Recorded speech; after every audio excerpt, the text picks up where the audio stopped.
When the first gunshot echoed through the marble lobby, the entire world seemed to freeze. She didn't see the shooter. She didn't even see the shadow moving behind her.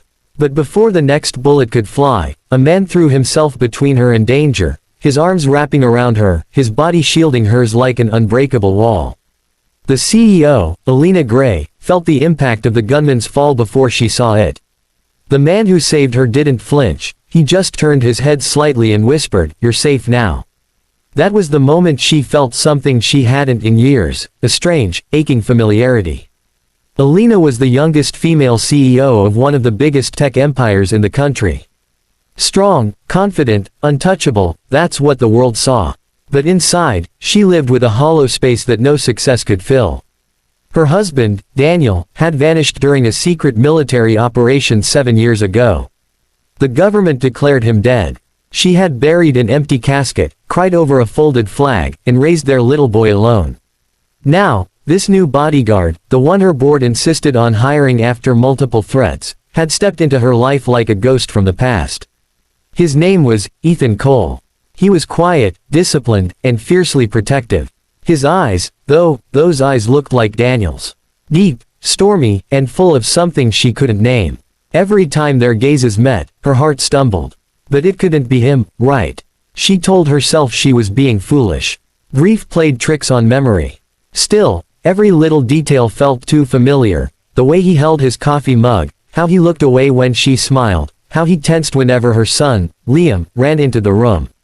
Liam adored him instantly. "Mom, he feels like Dad," the boy said one morning.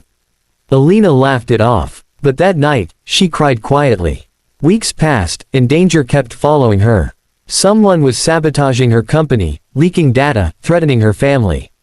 Through it all, Ethan was always there, taking bullets meant for her, driving through storms, standing outside her home in the rain like a silent guardian.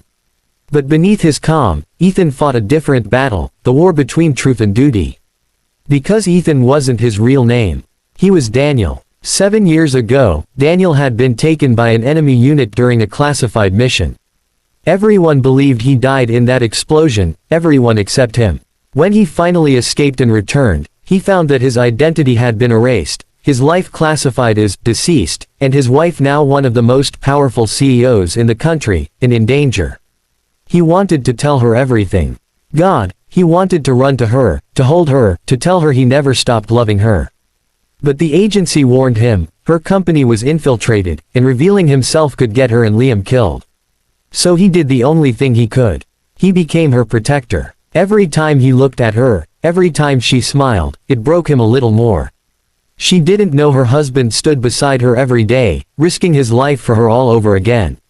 Then came the night everything fell apart. Alina was kidnapped by the same man who had been behind the corporate attacks, her late father's former partner, a man who wanted control of her company and revenge for being exposed years ago. Daniel stormed in, bullets flying, rage burning in his chest.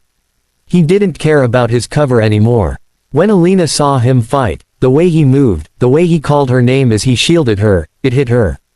"Daniel," she whispered through tears. He froze. His gun trembled slightly. "Alina," he said softly, his voice cracking.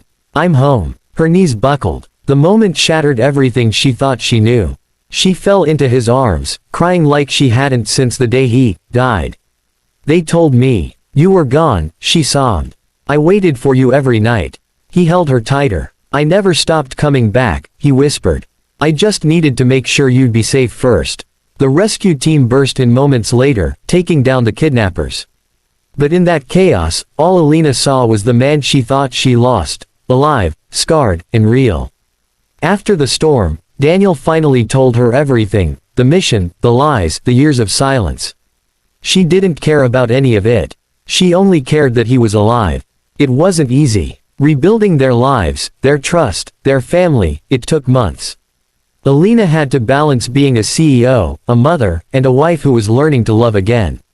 Daniel had to learn to live as more than a soldier, to open up, to forgive himself for not coming home sooner. But together, they did it. In the final scene of their story, they stood on the balcony of their home, the city lights shimmering below. Liam slept inside. Daniel wrapped his arms around Alina and kissed her forehead. You saved me too, you know, he said quietly. Alina smiled through tears. I guess we both did. And as the camera fades, the narrator's voice gently closes with a message to the viewers. Sometimes love finds its way back, even through loss, fear, and time. If you believe in second chances, if you believe love never truly dies, tap that like button, share this story, and subscribe for more. Because somewhere out there, someone is waiting to come home too.